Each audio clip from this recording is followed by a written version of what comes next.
football to basketball is kind of starts like, I don't know, mid to late January, although that's getting a little murkier with the extra playoff. But Yeah. then, but the transition from interest, not only locally, but regionally and nationally from basketball to football is about a week. The people after the NCAA, after the Final Four, then it's just kind of floats out there, and within a week, it's like, okay, back to football. Spring football, portal reopens next week. Yeah, recruiting, summer camps, just all Yeah, kinds of football. All right. it'll last a little longer here because of the change, but still, it's football is the straw that stirs the drink. So. Hello there, and welcome to the Hawkeye Hotspot podcast here on hawkfanatic.com. It is Friday, April the 11th, about 9:15 a.m. Central Time. I am Rob Howe, joined by Scott Docterman from The Athletic. We're kind of shifting during spring football. We were just talking a little spring football and football kind of being back in the news cycle more now.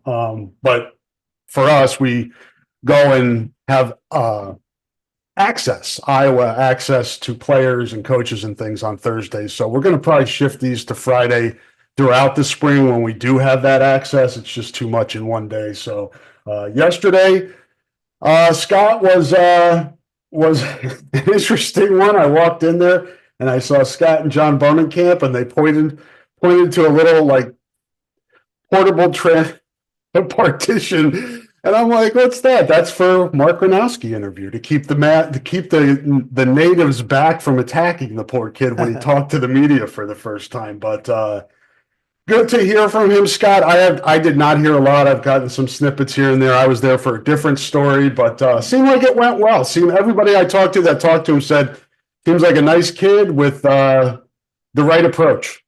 Yeah, he really came across well.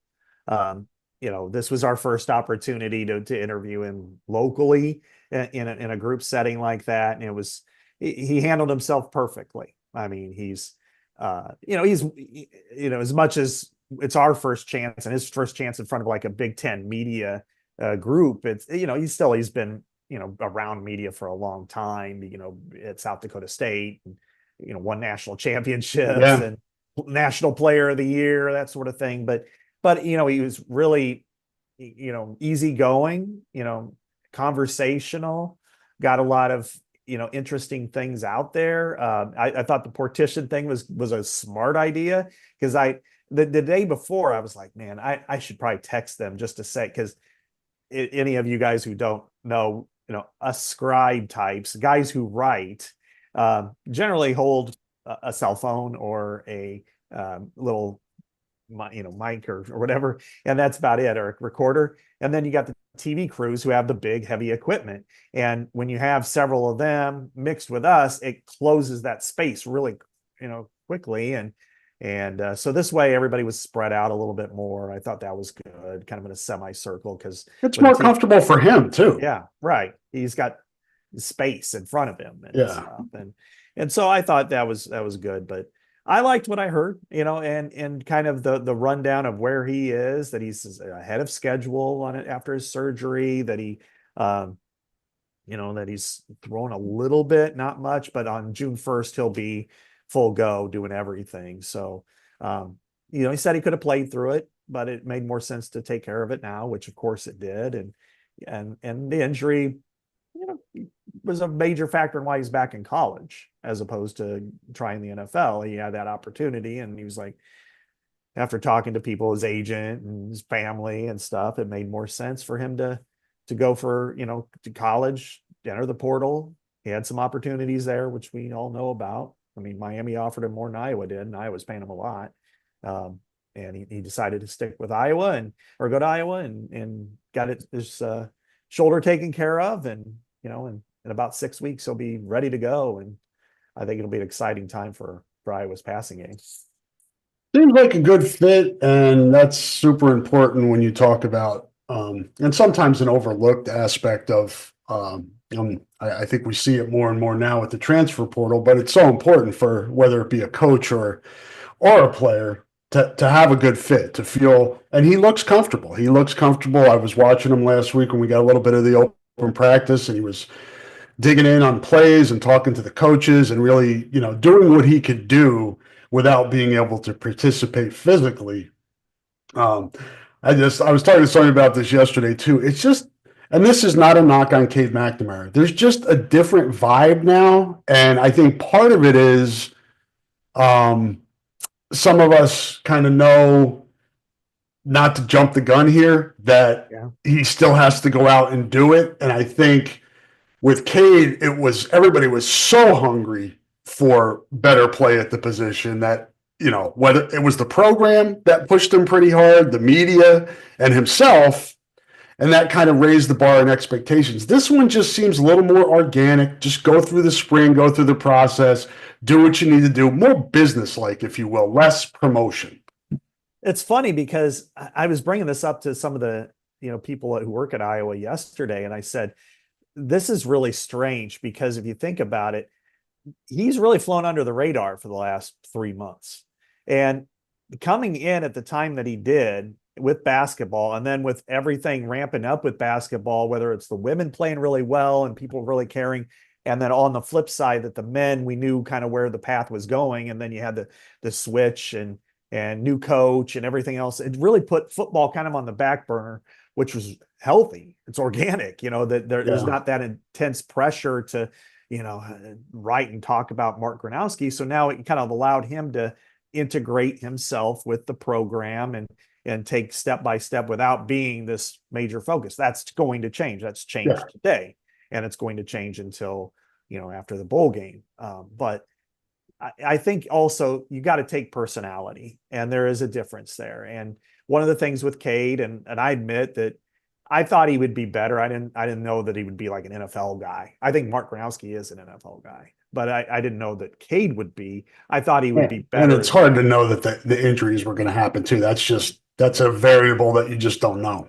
Yeah. I mean, he was hampered by that torn quad in camp, and then he, because he couldn't push off, and so he was basically in shotgun, and he, and then he got his ACL, and then he had, last year and stuff. So, but I think the one thing that was always in everybody's back of their mind, and whether we overlooked it or forgot about, is he was with an outstanding, great team in 2021 with Michigan. They won the Joe Moore Award with the best offensive line. They had 2 NFL running backs. They had, receivers all over the place. They had a great defense, and they had the whole team.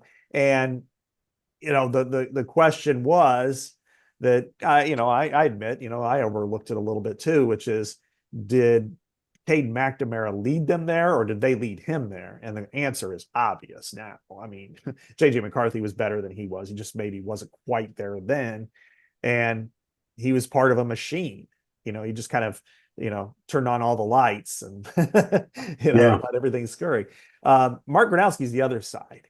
He has some good players. He's played with Tucker Kraft, who's with the Green Bay Packers and tight end, and some other players. I mean, as an FCS program, they're as good as there is, in the country. But he's the one winning those awards. He's the one that threw 93 touchdowns and ran for 37 touchdowns. He's the one that won the Walter Payton Award as the best player. He's the one who elevated them to winning back-to-back national titles, and even with a labrum issue last year, got him to the national semis, where they got in there, with, I think, the greatest FCS rivalry there is right now, South Dakota State, North Dakota State, and Cam Miller on the other side.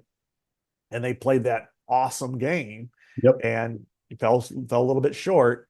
But he's the one that did it. He was the straw that stirred the drink. So I think in this situation, what you're getting is the guy who walks in the room and people look at him and know that he's in charge. Cade kind of had that aura too, but he never proved it on the field, even in practice.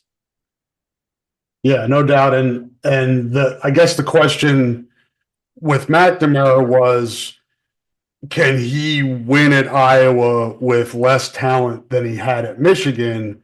With Gronowski is, can he make the jump from FCS to Big Ten? Yeah.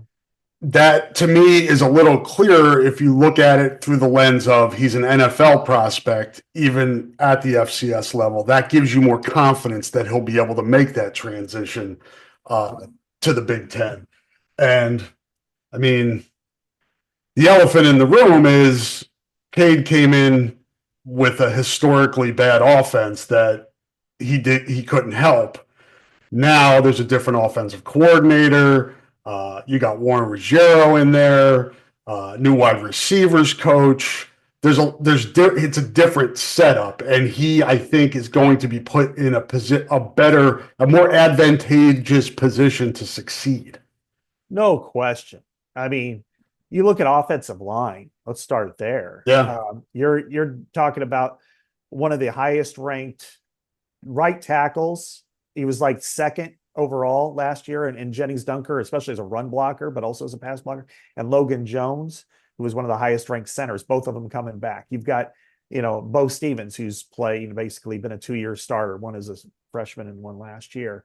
You've got other players who are capable who need to step up, but you feel good there. I thought Addison Estranga, before he got hurt, was looking really good. I think he's got potential, and Zach Ortworth has got potential. And then the receiving core is better today than it was at any time last year, because those players, first of all, they all come back, but now they're a year into the system. They're growing. They're doing all the right things. And, you're not going to start a true freshman, unless Terrence Smith just comes in and crushes it in camp. I mean, Reese Vanderzee is, he started as a true freshman in first game, and he may start this year, but he won't be a true freshman anymore. And Sam Phillips comes in, and Gill, and all these other guys. So there's heavy competition there. And then finally, running back, I know you talked to Kamari and Jasmine, I think they're in a great spot there. I mean, you think back a year ago at this time, we weren't really sure who was going to be the running back.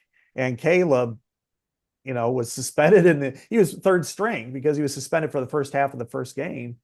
And we didn't know if, I remember talking to somebody, I'm like, I don't even know if he makes it out after this game. He might just hit the portal. And then turns out to be first team All-American. So I look at this, and I think this offense is built to be much better. Will it be good? I'll wait. I'll reserve judgment on good. But I'll also say that, they scored 40 points in 4+ games last year, and hit 38 in another. So I think they've got a chance to have some success. And the difference is here, Rob, that the passing game has a chance to take a major step forward in an area we haven't seen since really Amir Smith-Marset and Brandon Smith and Noah Fant and TJ Hawkinson were there with Nate Stanley. And if you're, looking for, optimism when it comes to Tim Lester, he came in, and Scott's mentioned this a lot, figure, okay, what do we need to do to be able to run the football? Let's go middle zone. That worked. He adjusted to make it effective within the parameters of what the head coach wants, which we know even when he lets up a little bit, he's still one of the cooks. And that gives you hope that now build off that with the passing game, now that you have more resources there, right? So then you take the next step. This was never going to be a quick fix, Scott. It's kind of like Ben McCollum with basketball. It's not going to be a quick fix. It's going to have to be built. And that's what Tim Lester's trying to do here. Now he has somebody behind center with a resume to be able to lean on, experience to be able to lean on, to be able to lead an offense, not only physically, but just from experience standpoint. He's been in big games. So I think there should be optimism, like you said. Is it going to be a great offense? I'm not ready to go there. It has to be efficient, and it has to be competent, and it has to work in the complementary football phase. And with all the losses on defense, it's going to probably have to be a bigger part of that complement. Absolutely. You look at, last year, I would say take the bowl game against Missouri. And Kirk has to evolve a little bit more with this too. Mm-hmm. There were a couple of points there. I want to say maybe it was right before halftime or something like that. And they were in charge. They were looking really good, but it was like a 4th and 1, and it was, on the plus side, and it was, 46-yard line, something like that. And Kirk punted. And at that point, the defense was struggling against a Yeah. decent Missouri team, and obviously they're decent. They won 10 games last year in the SEC. So Experienced quarterback. yeah, they have a good quarterback, and and so you've got, that's one where you're going to have to flip the switch a little bit. In the past, forever, they've relied on defense and punting. It's like, well, we'll pin them back, and then they'll, then our defense will hold them, and then they'll punt, and we'll get the ball back. You can't think like that all the time. You've got to adapt mentally to your team. And I think in this situation, as you mentioned, I don't expect this defense to be bad by any stretch. No, not at all. And last year they were really good. Actually, when you look at the numbers statistically, they were good. They were a top 20 type defense nationally. We're just used to them being top 5 defense nationally. Plus, they gave up some uncharacteristic big plays. Exactly. And those are questions that we'll still have. And they need to prove that they won't give those up. But as you said, you might be winning games more in the neighborhood of 27-20 as opposed to 17-10. And you've got to be prepared for that. And that's why if you have this little bit better of a punch on offense with a quarterback, and one of the things that Gronowski can do that Iowa hasn't had for a long time is somebody who can make the makeables.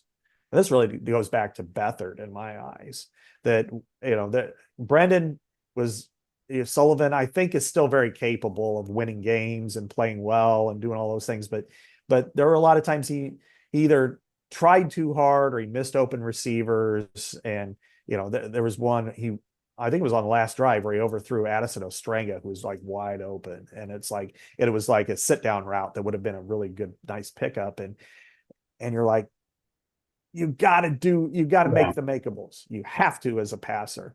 And in his case, I think Gronowski is the same way, where he would make that pass and he would make that completion. And then it's 3rd and 6, and I'm glad they've adapted to this.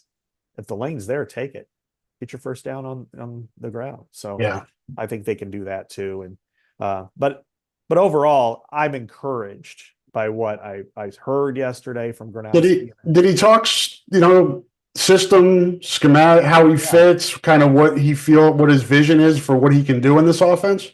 Yeah, it was really interesting because at a Shanahan style offense, which Tim Lester employs, the verbiage, first of all, is incredibly long. I mean, it's like 15-word plays. Yeah. So sometimes but he said that he's used to that. It's not as big of an adjustment as it was for, I don't know, everybody else, because they use that same kind of similar type verbiage at South Dakota State. And his previous offensive coordinator before last year was Zach Lujan, who's now at Northwestern, and they kind of ran through that. So he kind of gets it. So that's a huge lift there. I asked him about, okay, so have you guys worked on slow mesh, like at Wake Forest with Warren Ruggiero? And he's like, no, we haven't done any of that. So, he's like, he goes, people have talked about it, but we haven't done anything with that. And that's fair. I mean, that's his gig, and he's not the OC. So, but he's taken his mental reps basically. And I asked him what that kind of entails. And he's like, I'm usually about 10, 15 yards behind the line of scrimmage. I hear the play. I see the play. He moves like he was making the play, that sort of thing. So he's taken it about as good as he can at this point.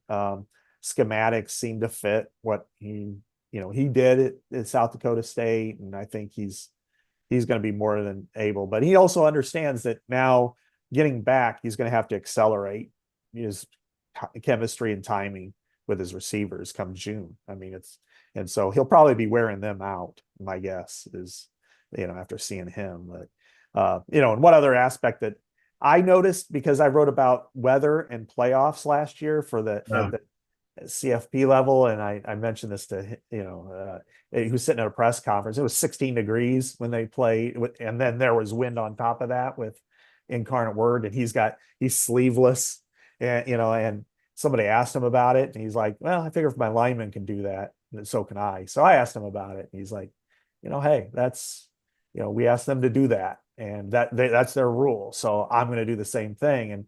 And I asked him, so have you formed any bonds with guys? And he's like, I like the tight ends, I like the linemen. So I think that's it shows kind of kind of a man's man he is, and that's what you need at a quarterback, somebody who can lead, and I think he's certainly that way.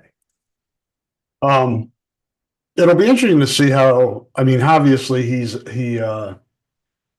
legs are a weapon too. So that's again, we saw it a little bit with Sullivan last year that they found ways to be able to do that and utilize that with him. I'm interested to see how they incorporate that with Gronowski as well. Yeah, he brought up that he likes to run. He feels like he can run, and that was an area that He's good at it. If you've watched any film, he's damn good at it. Right. He ran for what, 37 touchdowns and almost 2,000 yards in his career so far. So he's good at it. And he's like, I know they want me to slide a little bit more. And he's like, yeah, but there's going to be times when I'm like, my adrenaline's going and I want to slam into somebody. So, so they're going to be like, no, you cost us, a couple $1,000,000, but, but still when you're a competitor and you're in the moment and let's say it's 3rd and 7, nobody's open, you take off, and there's a safety coming down on you, but you want to get that first down. You don't want to tell the competitor to shut it down, we'll punt. I mean, and there's more value in just getting that yardage too. When a football team sees their quarterback do that, boy, that can certainly ignite it and create a lot of momentum. I think we saw that last year with Brendan Sullivan against Northwestern. Yep, I'd agree. Because he got when he went in there and he was running, and then he got, he started jawing a lot with his former teammates and stuff. I mean, it got everybody jacked up. And as you said, for an offense, I mean, scoring is obviously the number one. And staying healthy. And staying healthy. Yeah. you throw those up there. It's kind of like, but I think one aspect is if you can convert on 3rd down, it is a cumulative effect for your offense and against their defense, because it's like, we just gave it up. And then if you're in great coverage, it's 3rd and 7, you're in 11 personnel, a quarterback's in the shotgun, they've got 5 defensive backs, they're covering everybody, and then you take off and run and get that first down. The defense. How many times have you seen that when Dan Persa or King Coulter was quarterback in Northwestern, or man, God, and even if you don't score, but it's still, you got another fresh set of downs and you can control the tempo of the game a little bit, and having a quarterback having that ability. One thing I looked up was Beathard in 2015. He ran for 34 first downs. I mean, that is massive. And if you have that, again, you just keep those drives alive. You keep moving it. You get yourself obviously a better chance to score touchdowns, score points. And I want to say, like, from after Stanley's quarterback sneak era, for like a 4-year period there, they only had like 21 or 22 first downs running, all combined. And it's just, you've got to do more than that. And I think I'm glad to see Kirk has kind of bought into it. And I think having Mark Gronowski doing that. And then the other side is you still have a fairly capable and very good running quarterback in Brendan Sullivan. If he, for now, presuming he's safe. I mean, what are your thoughts on that? You've got, Jimmy Sullivan, you've got Stratton, Hank Brown, Gronowski. So that's a lot of quarterbacks. And then Fitzgerald's kid's coming in too, isn't he? Yeah, Ryan Fitzgerald. Yeah. Well, after this year, you don't have Gronowski or Sullivan. So then you kind of reset the I'm talking more immediate. Do we make it to August with all these guys? Good question. I don't know. I mean, I would be speculating if I said I think he'll leave. Oh, it's total speculation. It's just you're thinking in your mind. Yeah. For Brendan Sullivan in particular, I mean, he's going in knowing he's number 2, going into camp with not much of a chance to win the job. You wonder. But there's also guys that are like, I'm good with that. I like it here. They'll figure out a way to get me in the games. Maybe they could come up with a package. It's different than it was with Cade. Oh, yeah. Because Sullivan and Gronowski are more similar in their ability to run. Yeah.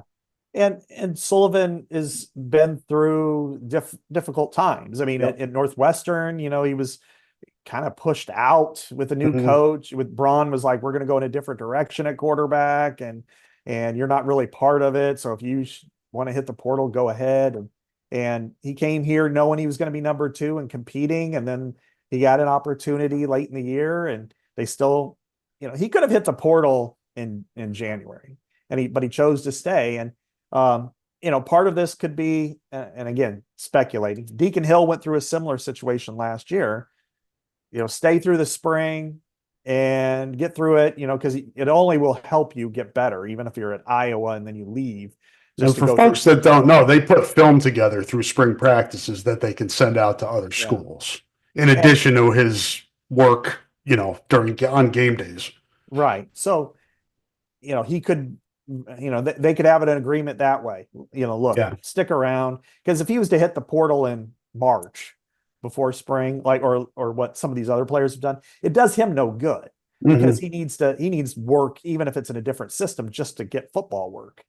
And plus you're a good guy, people see that. Now, as you said, Rob, there are a lot of guys who thrive as backup quarterbacks who decide, and we've seen it. I think Jack Tuttle was the king of that. He Yeah. played like 6 or 7 years, and he was like at 3 or 4 schools, and making good money. I mean, NFL journeyman types, Yeah. they're CJ Beathard's going to be kind of in that category now. But and maybe he says, all right, I like it. They'll bring me in once in a while. And hell, he's such a good athlete, you could probably think of ways to get him in the game with Gronowski, as a receiver or something like that. But if he leaves, I think you just say thanks. And Go. there's nothing really you can do if you're Iowa. It's the landscape now. Yeah. You know, there's more player movement, so it's more difficult maybe to keep guys than it would have been previously. And it's good for them. They can decide what's best for them, and then the schools adjust to that. Right. And you think about it, it's smart. It'd be smart on his part if he's thinking that way. And again, total speculation. Haven't talked to him about it. No. And I don't think he'd tell us anyway right now. But if it's smart to evaluate the landscape. Okay, maybe there's an ACC school, maybe there's a Big 12 team that is, or even a group of 5 team that's really struggling at quarterback and they're hurting. And it's like, Look at Spencer. yeah.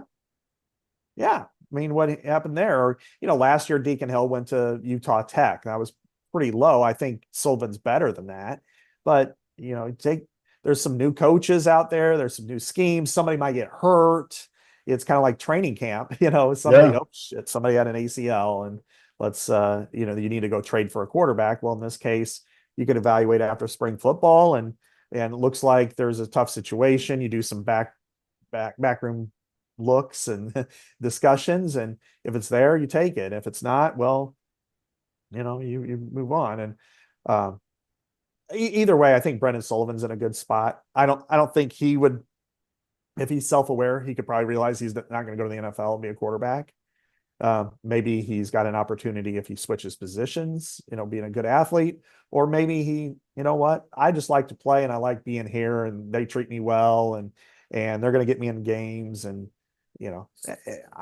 again, we're speculating until the end of spring. And honestly, I mean, he struggled with consistency throwing the football. And at his stage of his career, it might be more difficult to think about, or for that to kick in at this stage. But there's no saying it hasn't. There's no saying that that Tim Lester hasn't made him a more efficient, better, more competent passer. And if that's the case, maybe he feels like, I'll stay here and I'll continue developing under this guy and then take my shot. If I go, somewhere in, Utah State or something like that, that doesn't mean I'm going to get any more exposure or better coaching or better development either.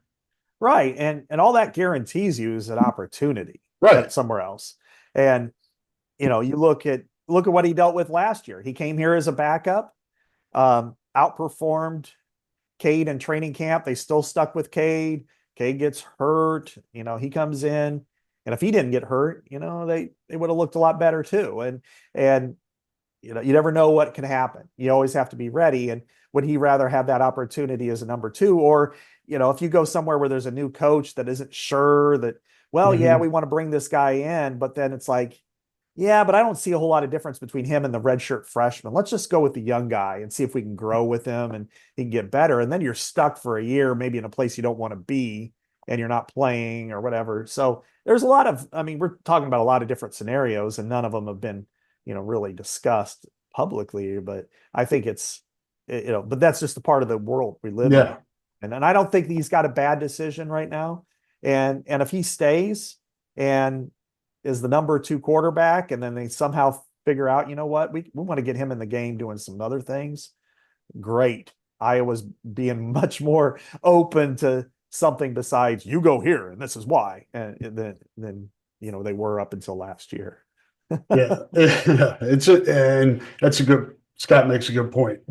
Brendan has not said anything about leaving. Yeah. We're just talking about this day and age with the transfer portal and having 5 quarterbacks in the room and another one on the way. You just, everybody kind of looks around and say, where am I at? What, where do I sit in the grand scheme of things here? And that's why you see a lot of guys say, well, I think it's better if I move on. I think I may have a better, and those are evaluations that are ongoing, and he'll probably think about, talk with the coaches after spring and get an idea of where he stands and what's their vision for him. And it seems like, at least to this point, and I don't see it changing for no reason for it to change. It seems like the Iowa staff is an open book here, and they're honest with the guys, and they let them know. We saw that with having to get down to 105 guys. They told the guys, hey, you're welcome to stay here and try to make the team, but we can't guarantee you a spot. So then guys have a chance to make a decision for themselves. So I think with the quarterback position, it's interesting because I think it's always going to be challenging from a roster standpoint. And you kind of see that with recruiting now, Scott, in this 26 class. You have Cash Herrera from La Jolla, California in the fold. Peyton Falzone was here last weekend for an official visit, I believe, within the last few weeks. I think it was last weekend. He's a quarterback. And then they offer another quarterback last night in the same class, and a great name, Jet Tamala. Reached out to him and connected with him last night. Waiting to hear back from him, but I think it's pretty darn obvious they want 2 prep guys in this 26 class at quarterback, and that's evaluation, right? We're looking at the room. Where do we need to bring guys in? What's the best way to build this room? And obviously they think it's with 2 quarterbacks in the class that will be, for people that don't do math, they won't be seniors to be this coming fall, so they won't be at Iowa till the fall, or at least until the semester of 26. Well, I think Lester, and probably Kirk too, has realized that, you've had 8 straight years of your recruited quarterbacks have hit the portal. You can't live like that. Stanley was good. Spencer, great guy, average quarterback, left. And then lately it's just been a disaster, and it's not cheap going into the portal to get quarterbacks. Think of this. It's almost identical to what you deal with the NFL draft, because in the NFL, you want to draft your guys, because then you get, especially you're talking quarterback, especially quarterback, get that rookie contract. Exactly. Because then you get 4 to 5 years, depending on which round he goes.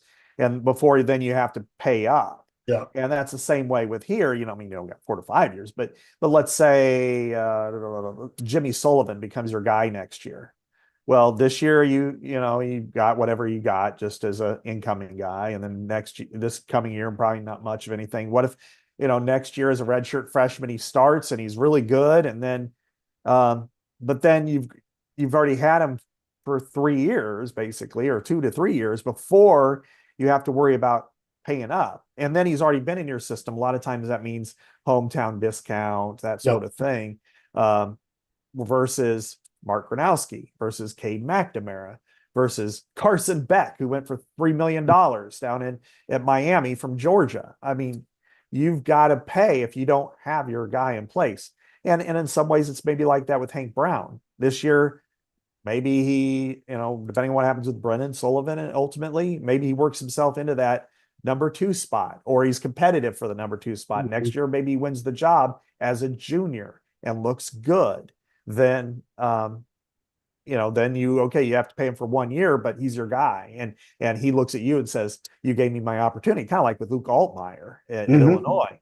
So you have those chances there. And I think that's what Iowa has to do, because they have just been as good at development as they are at just about every position. Quarterback and receiver are just a wasteland. And they've got to rebuild it. And so if you want to take 2 quarterbacks in the 26 class, and then you have one now, in Sullivan, and and have them all compete, you're going to lose 2 of them probably at some point. That's fine, as long as you have one.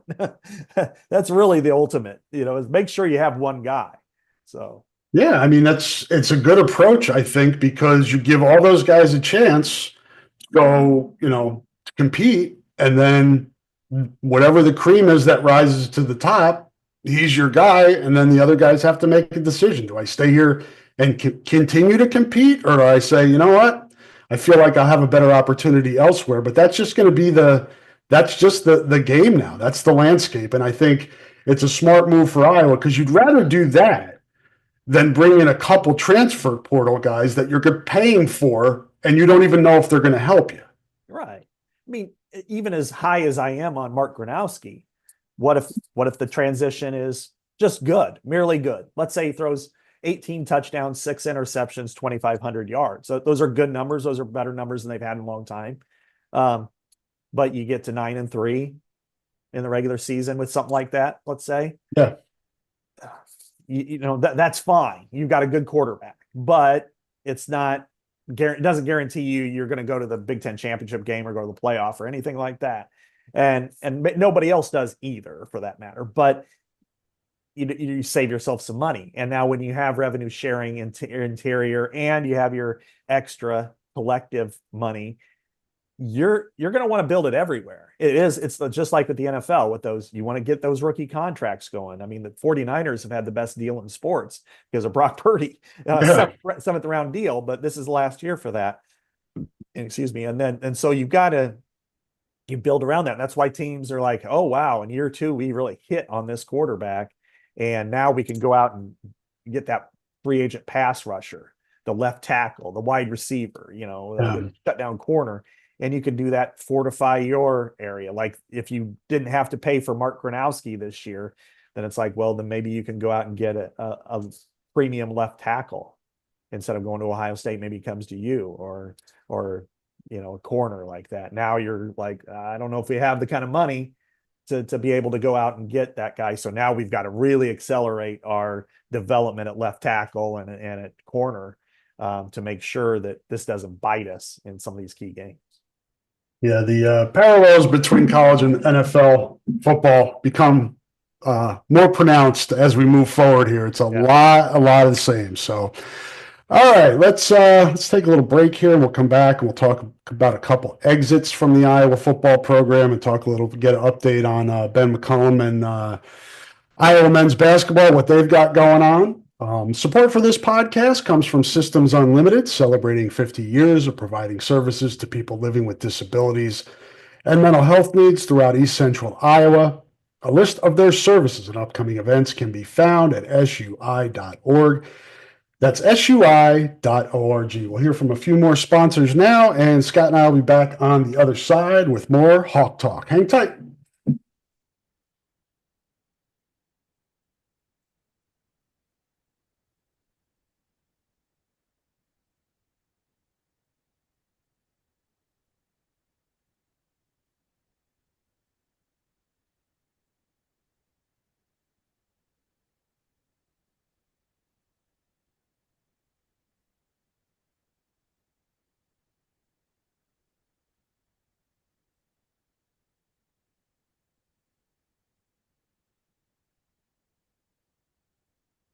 We're back on the Hawkeye Hotspot podcast again, Friday, April the 11th. We're a little bit before 10 a.m. Central Time at this point. Switching is easy. We do it all the time. We switch on the lights. We switch TV channels. Some of us switch partners while square dancing. Well, that's a stretch, but what's not a stretch is how you can switch and save with State Farm. In fact, State Farm agent Chad Birch right here in Iowa can switch you over so you can start saving today. Chad and his team are ready to welcome you to the State Farm neighborhood. With Chad Birch, it's easy to switch and save. Just give him a call when you want the real deal. Like a good neighbor, State Farm is there. Black Angel Restaurant, downtown Iowa City. Perez Brothers owned and operated, formerly of El Banditos, Perez Tacos. Great food, live music on the weekends for free. Go check them out. With the mill not around anymore, there's not as many live music places. Black Angel fills a nice void there. Good food, good music, good times. Check them out. Black Angel Restaurant, downtown Iowa City. Couple departures, Scott, from the Iowa football program. Some younger guys on scholarship. We've seen quite a few walk-ons try to, and that's again the 105.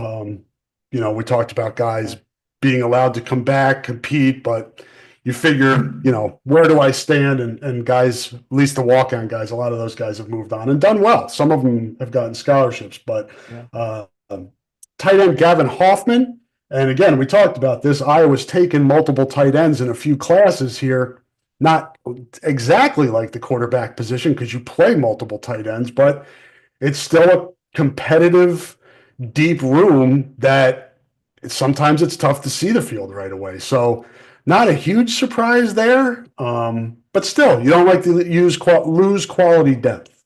Yeah, I guess starting there at tight end, it's understandable. It's unfortunate in his case because he's a redshirt freshman. You would have liked to have seen him stick it out because they've got a couple of guys that are going to be exiting after this year. And Hayden Large was allowed to come back because of his time in junior college or whatever. And then Addison Ostrenga is a senior, and he'll be the next draft pick in a year from now. I do wonder, looking though at the depth chart, did Michael Burt, did he take him, was he a little bit higher? DJ Voname, is that how you pronounce it?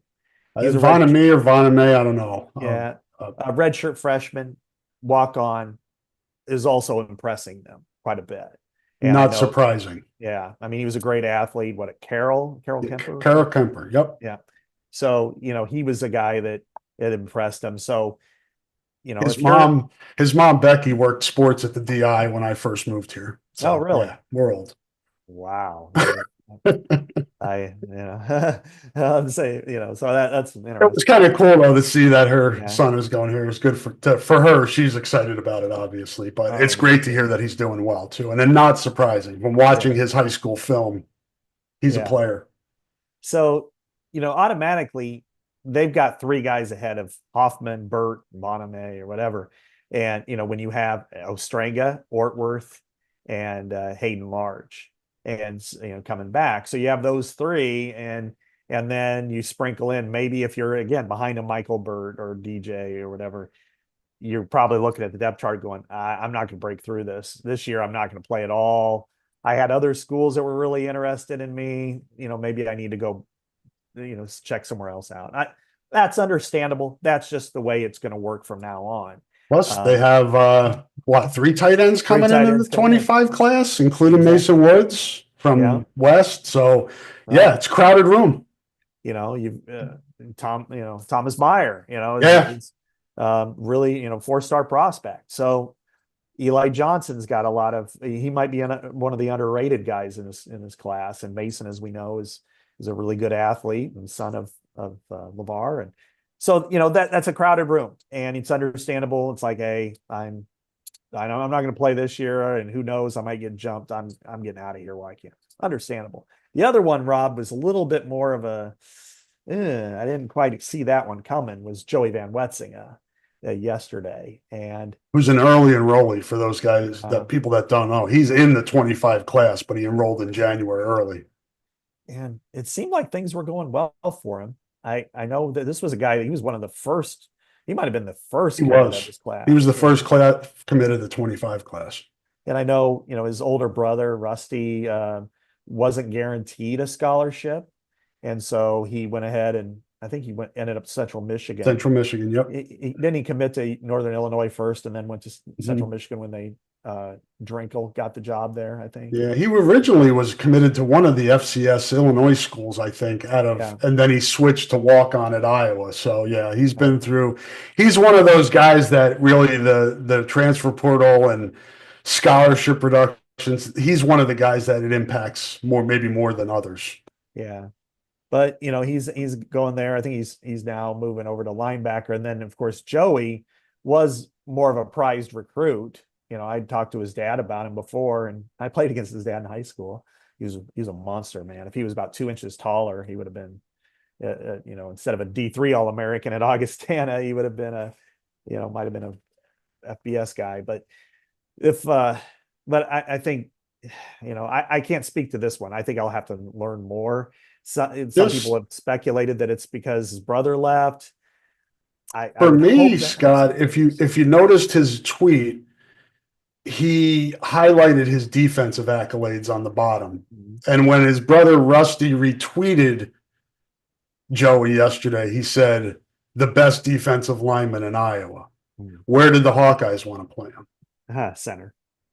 I'm just connecting dots again, like the Brandon Sullivan. I don't know. I reached out to Joey to see if that was the case. I haven't heard back from him yet, but to me, that was curious. Yeah, and that could very well be, but I don't know. It's awful early to do this.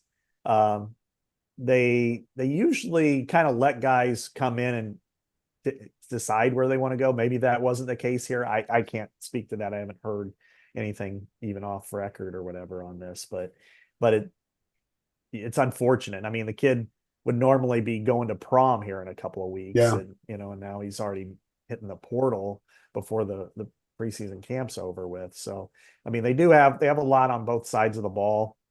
What's the depth like at center, though? I mean, obviously Logan is the guy this year. Logan's the guy this year, and you got Mislinski, who's also in this. This is his last year. Cade Pieper could end up there. Yeah. Leighton Jones could end up there. Josh Gronowski could end up there. And then that's probably among the depth. And then I forgot about Leighton Jones. I think he actually came in as a center. Yeah, and then you have Cade Bowrood and Kale Winter, who also are walk-ons, but I think Winter was on the depth chart at that position. So they've got some guys there, but I wouldn't say that there's anybody there that you would say, oh, they're next in line. I mean, it's Logan Jones and then it's everybody else. So I don't know. You come in and you go through the winter conditioning, which is a grind, and then you're in the middle of spring practice. It's just weird. It is curious timing.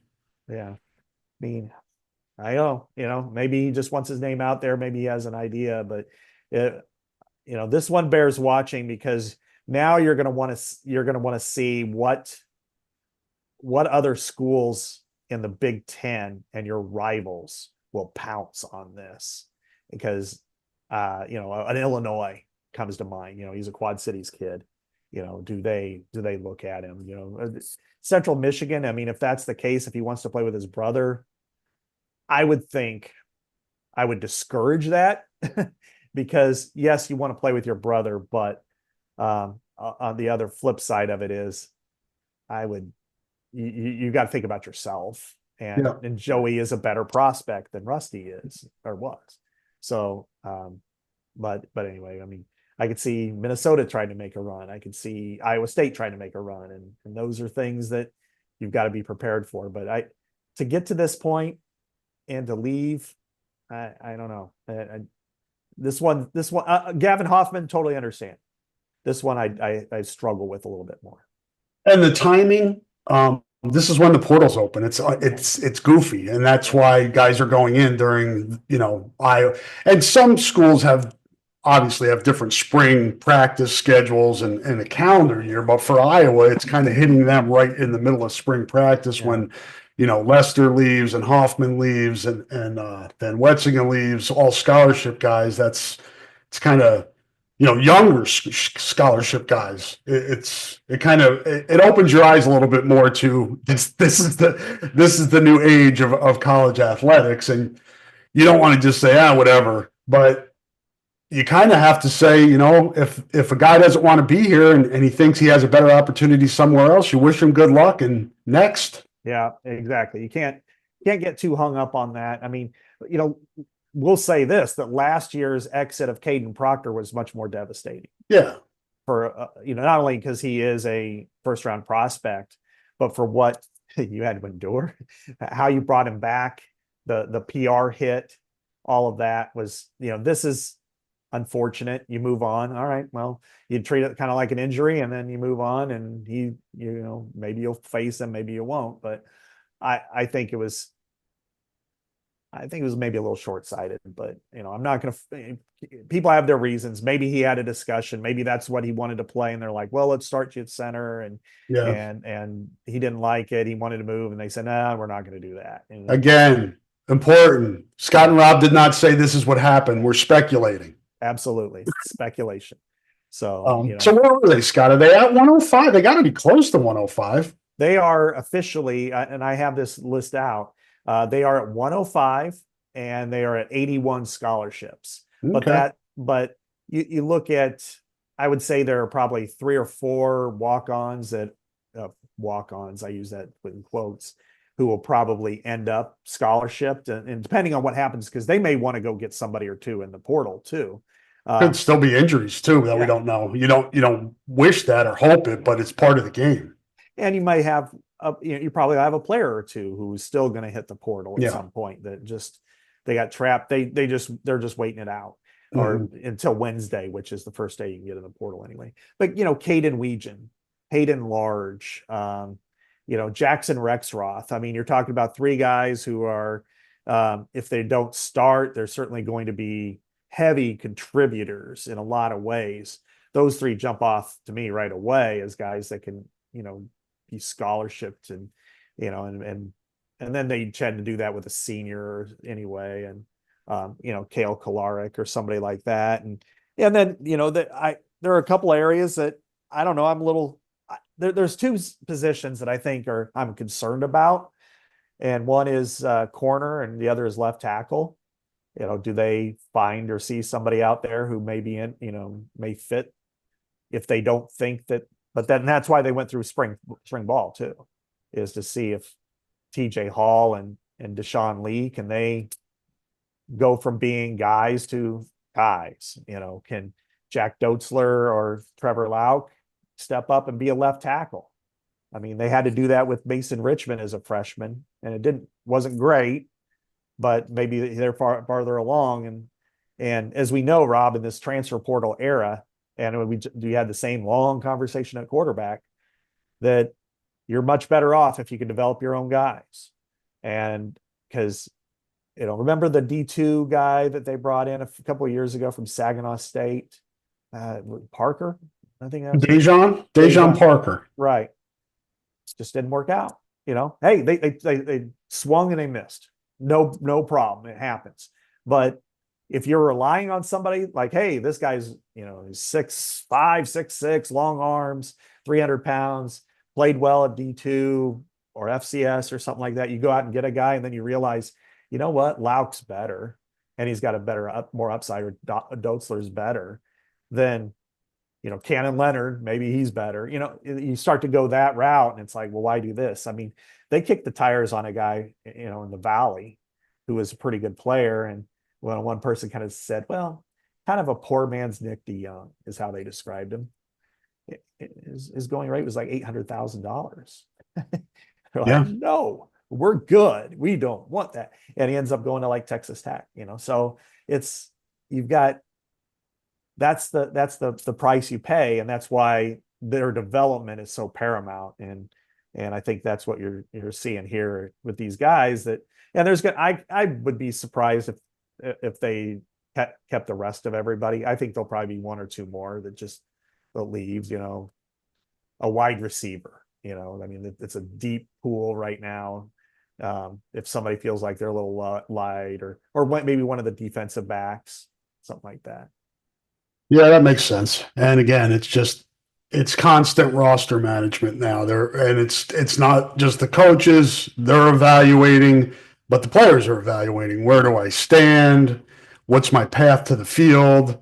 and then you play the odds because it's not, most of those decisions aren't cut and dry or black and white. It's just you make a choice and try to do what's best for you. And those are just tough decisions, but it's constant now. It's fluid, and you just kind of do the best you can to manage your roster, knowing there's going to be wonkiness and bumps in the road. And it's kind of how you move forward here. And I'm kind of seeing a similar situation in a different light with the men's basketball program, Scott, where they're trying to fill out a roster right now. And we've talked about, the obstacles, the hurdles in doing so at Iowa based on resources. And you hear, well, they've got enough money. They have money, but is it enough to compete with the schools and programs you need to compete with? And I will say this is a difficult needle to thread for Ben McCollum, but he just kind of has to keep pushing forward here and doing the best he can and identify guys that he think he can help, that'll work with his system and work with his team. And just, this is the ground floor, man. Yeah. They've got 6 guys now on their roster, and every single player, I think, is now gone from Iowa. Every Cooper single Koch.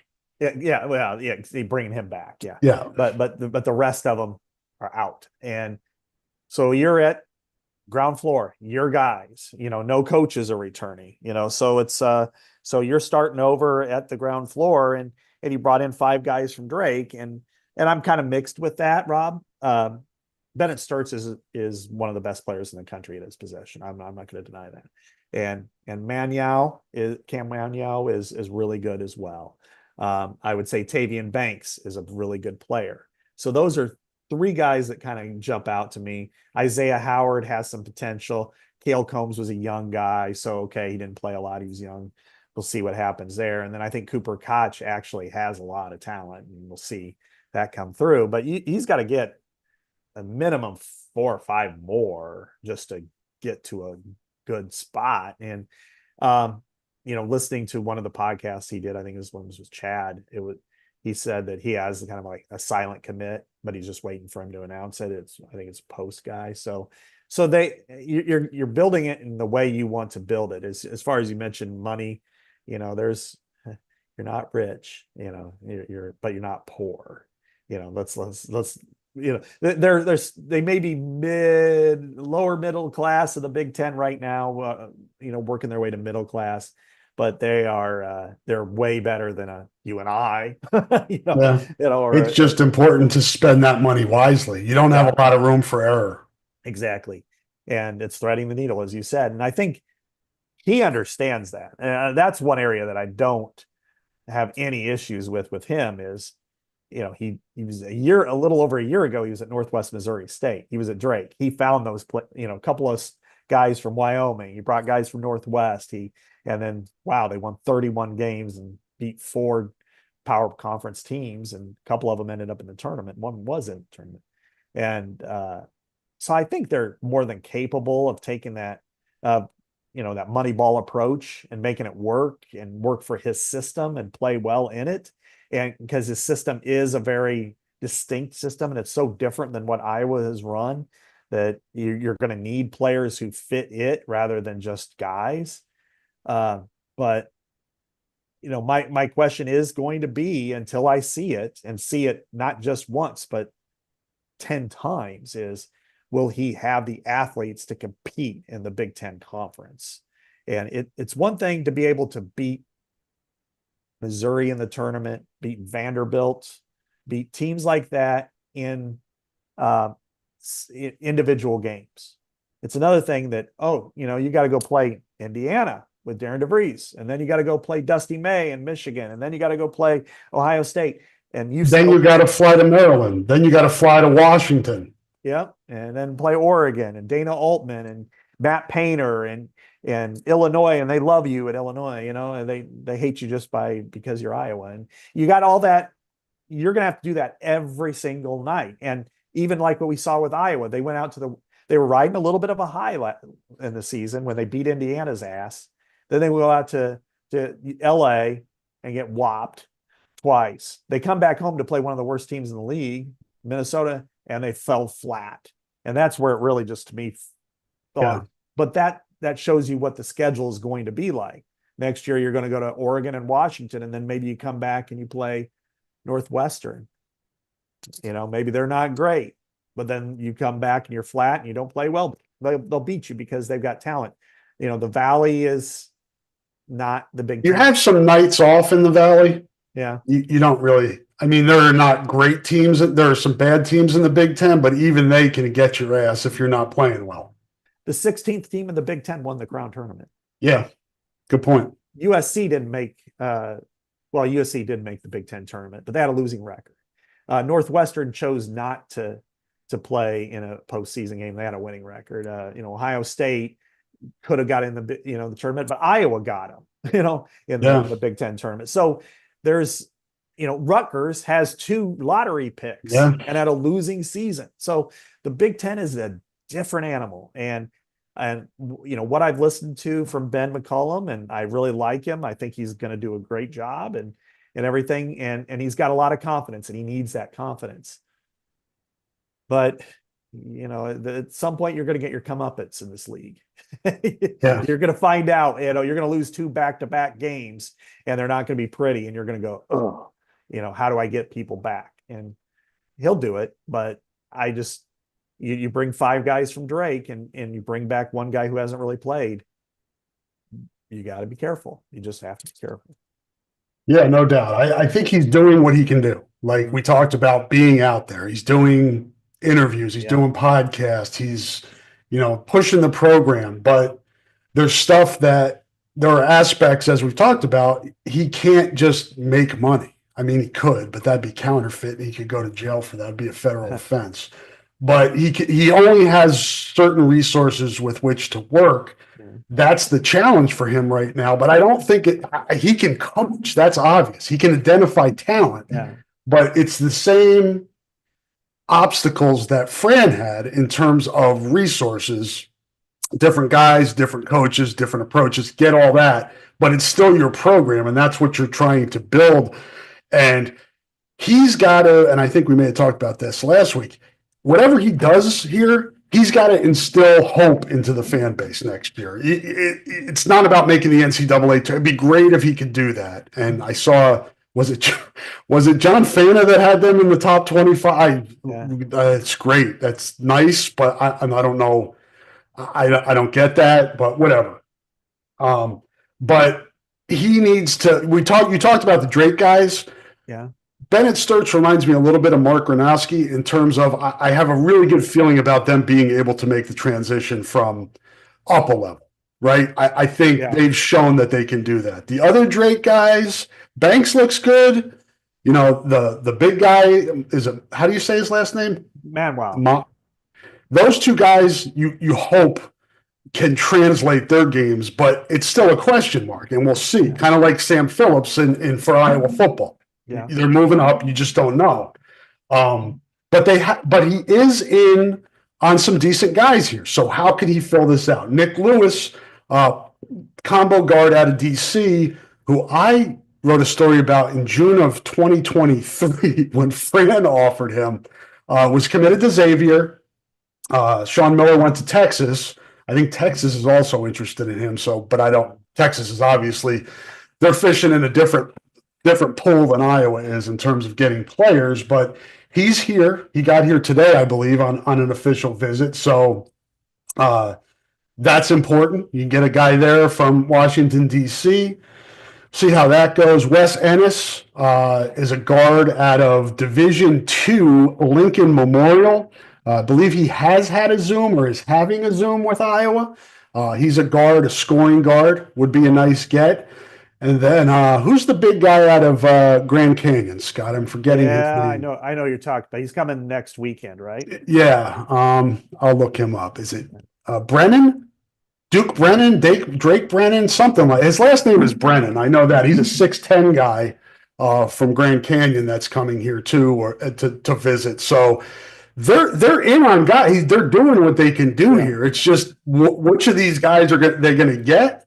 are able to beat other teams for, and how do they fit in, and how do they all come together as a team? I know it's kind of cliche and Pollyannish in a way, but that's really what he's doing. He's building a roster. This is such an interesting period because you can see so many different ways this works out. Because I can say one thing out of my mouth and I can contradict myself in the next sentence. I'll say, how you can't win with all these Drake guys, for instance. Well, look at the Final Four. Walter Clayton, he was at Iona. Janae Broom, he was at Morehead State. Okay, you went and got those guys. They're pretty damn good. And they're first team All-Americans. And Bennett Sturtz, he was only a Division II guy last. Well, he might be, I'll say after Braden Smith, the best point guard in the Big Ten coming in next year. And I feel pretty strong about that. You look at, well, there's no way you can build a roster and be competitive or get to the tournament or get ranked or whatever. And you look at it from our old dude vision and think, yeah, I remember Indiana, after Kelvin Sampson got whacked, it took them a couple of years before they can get back on track. Well, then I look at Indiana football and they hire Kirk Cignetti, who brings in 12 guys from James Madison, kind of the equivalent of somebody bringing 5 guys from Drake, and takes them to the heights they've never been before. And, he sprinkles it in, not with a bunch of power conference rejects, but quarterback from Ohio University. He brings his receiver in too. So basketball, it's so transient now. I think there's like 2,000 guys already in the portal. Iowa had 10 or 11. Leave it. So you have all this stuff, and it's like you can do this, and you have a coach who has his ideas about how he wants to play, the efficiency in which he decides to do it, the defense he wants to present, the pose your will philosophy, which works for them. And, you get the right collection of guys and you play together. There's no reason why they can't be better than what they were last year. And then, face it. They were 17 and 16, but if they would have won 3 more games, maybe they're in the tournament, and there's no reason to think that they can't do something similar. It's just, I look at it in a couple of veins. One is, can they be better than what they were last year? Yes, I think that's certainly possible, because defensively they were atrocious, and they have been most of the France era. But can they win championships? I don't know about that. That's where you need dudes. and I think Sturtz is a dude. I think Koch can be a dude. And I think they've got, Maniau and Banks are guys that can help and be rotational and be helpful. But are they dudes? That one, again, I want to see him go against Iowa State. I want to see him go against Xavier. I want to see him go in the Big Ten and play the Big Ten schedule before I say, yeah, they can play. Or, they're guys. Because look at it. Last year, Iowa's guys, Rob, like Traore and Laji Dembele. Hate to say it, they're kind of dime a dozen. You can go out and get somebody just like them. So in his case, he just wants somebody who's fits their system. And if you look at, Freeman was gone anyway, but if you look at Josh Dix and Price Sanford, yeah, I'd say Sturtz, I'd put them ahead of, well, I like Josh Dix a lot, but I haven't seen a lot of Bennett Sturtz, but it seems like the consensus is that Sturtz is a better player than Dix, but they're both really good players, and it'd be great to have them in the same backcourt. Yes. And then, I don't know, is Price Sanford better than the other guys they got from Drake? I don't know. He would have been a great fit in this offense. Yeah, I agree. And Dix would have been an outstanding fit in this offense. Yep. The backcourt of Sturtz and Dix would be as good as there is in the country, honestly. He's going to go to Creighton, and he's going to be fantastic there. And Price Sanford, but again, this is where the portal works. And when you fire your coach and things change, and one among the things that McCollum said to Chad, which I kind of struck at, was, when you're re-recruiting these guys, they have kind of residue from the past. They have scar tissue, and when they're going to when you're thinking about Creighton and a sold out crowd about pretty much every game versus Iowa, where you're averaging a third full, Yeah. yeah, the new coach could say, we're going to do all this, but hey, I was there 3 years. Nobody was excited to come to my games. And you're a new coach. And what if we struggle? And I want to do something. I mean, Creighton won a game in the NCAA tournament and it's nearby, or Price Sanford's case, Nebraska was his number 2. Yeah. Fred is a good guy. He went to camps at Iowa State when Fred was there. So he has a relationship there. He doesn't have one with Ben McCollum, and his brother, it was, still very much an adamant, Hawkeye. But I think with I think Price would have maybe been at Nebraska had Peyton not been here. Yeah, you're probably right. Yeah. So that's kind of, the coach that recruited him here is gone. His brother's gone. Now it's a different decision. Yeah. And again, their coach got fired. And that's somebody that recruited you, that you believed in, that you liked, you appreciated. It was a completely different vibe than the last coach that got fired at Iowa, because everybody was ready for him to go. This one was much more polarizing. And so ultimately they decided they wanted to make a different choice. And then the other players weren't really given a choice. It was more like go to the portal, which again, I do think though, in what Ben McCollum has in his situation, that Dix and Sanford would have been great fits for what he does. Cause the efficiency that they play with, and the passing, the precision, they would have to be better defenders, but Dix is a really good defender. I think it would have really behooved them. And the one thing I would caution is, what if Iowa does play really well next year? Don't go over and spike the football in Dix's front yard. Let it go. They're doing what's best for them. They have no way. He has one more year left. Or he could have went to the NBA or tried. So remember him for what he was and leave him with a good memory.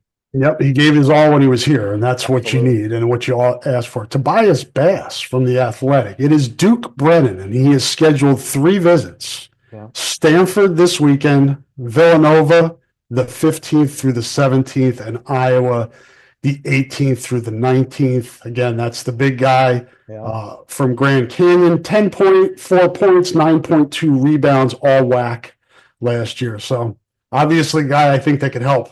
They need somebody with some size. Yeah, for sure. And that was one thing that he did. The McCollum also pointed out with Chad, I think it was when you talk about big guys, that's an area where they feel like they need to grow themselves. Yeah. Because you talk about cost. Hunter Dickinson is a nice player, a good piece, but if he wasn't a post and he had that kind of skill level, not same skill set, but skill level, he's not going for $2 million, No, and even Owen Freeman. Yeah, right. Couldn't keep him. Didn't have enough money. Yeah. But, he's a big guy who's a good college post. That is very attractive in the portal. Exactly. And you got to maximize that. And I think he was gone no matter what. Fran came back, he was gone, but he wasn't paid very well either here compared to what his value is. And the market is what the market is. They'll pay you what you're worth, and the market will tell you what you're worth. So this is that's why you grow your own. And then you got to pay to keep them. You get the hometown discount, but you're still going to have to pay. Yeah, but that's the way it works. And so I don't know. I would say there's starting to be some impatience, but they do have 6 players on their roster. Yep, they're going to get more. We know it. They're going to fill it out. Are they going to fill it out with the ones they want? We'll see. But all you can do is recruit guys and get them on campus. That's what they're doing right now. You can't rush that. Yeah. They still have school. This isn't like free time for them, it may be close to that. Maybe they're doing online classes or something, but I also say that, that he's doing the right thing by really talking a lot. He knows that how important this is to get interest in this program, because if that doesn't happen, no matter what they do, if you're because if they struggle early and people are, oh, I'm done. Well, at least now that they're starting to build some bonds that, Fran did a lot of good things, but towards the end, he really didn't want to do anything when it came to extra media and locally. So, and at least Ben McCollum's doing that.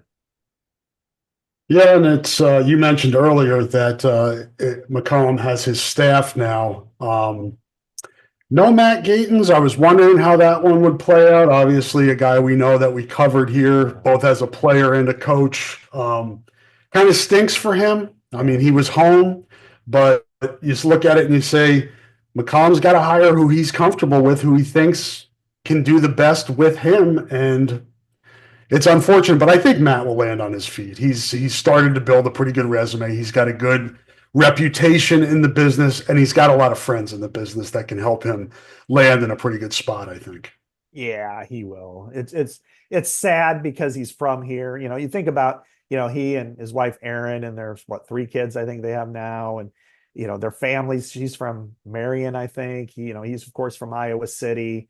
Perfect spot, family nearby, and now they got to move. And that sucks. That sucks as a human being first, but him being, nobody that I've encountered over the last 25 years, no players is bled more black and gold in his lifetime than Matt Gates. And I always respected him and liked him personally. I always felt really, and so I felt bad for him watching this kind of cycle down last couple of years anyway. Mm-hmm. And, had some conversations with him about it. And now, that this didn't work out. That's really unfortunate. But as you said, he has friends. I mean, he was with Darren DeVries at West Virginia. He was, Bruce Pearl, yep. Fran, of course. I don't know if, Steve Alford recruited him, back in the day.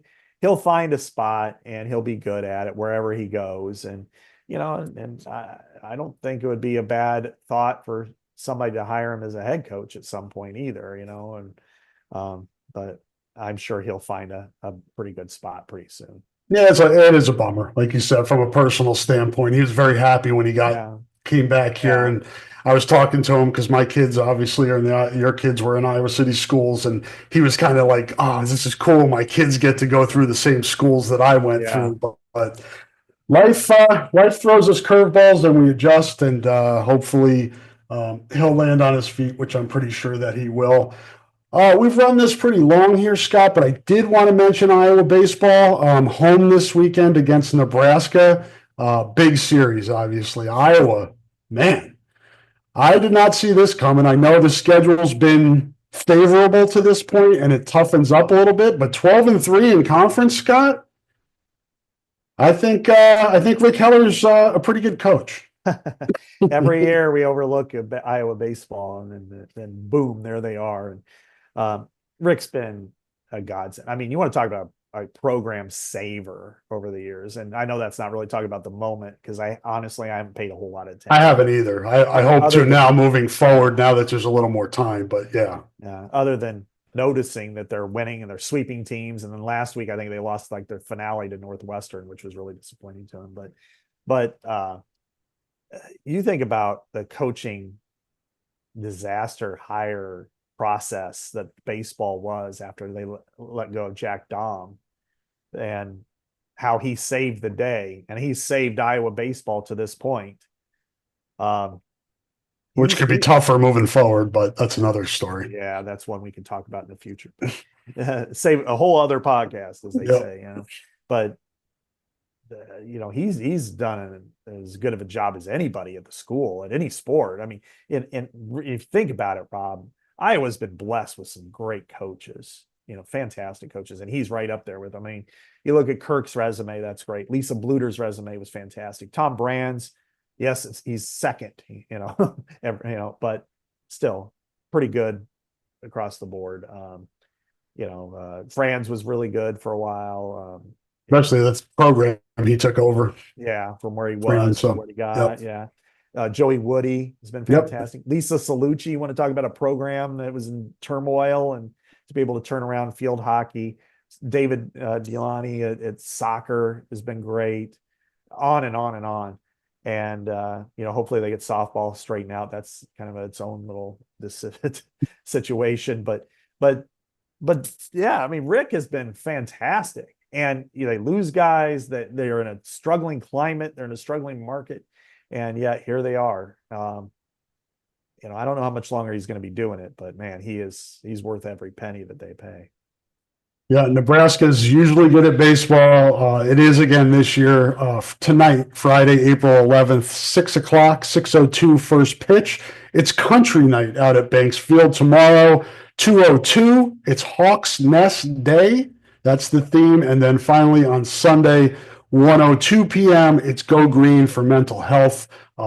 Friday, Saturday, Sunday at Banks Field. If you haven't been to Iowa baseball, it's a good time. It's a cheap entertainment.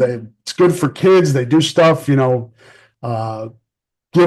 things like that. Go check it out. They're playing well. They could use your support. Iowa baseball against Nebraska this weekend for a 3-game set. And yes, the schedule does toughen up at Michigan next weekend. Then they still have Indiana, at Washington, Oregon State in Des Moines, and then Oregon. So welcome to the Pac-12 teams, to the Big Ten baseball, because you have a leg up, maybe 2 legs up on everybody else in this league. So yeah, that's the challenge. Yeah, right. Well, enjoy it while it lasts.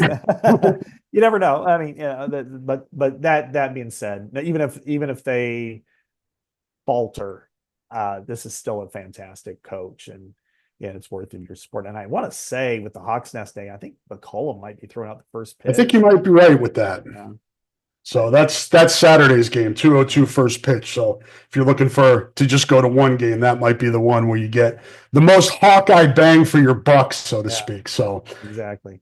All right, guys. Well, we appreciate you guys listening to the podcast, and especially appreciate our sponsors for helping us bring you these podcasts. And hopefully have a great weekend. And Scott and I will be back to talk to you next week. So be well, and we will talk to you soon. Say goodbye, Scott. Goodbye, Scott.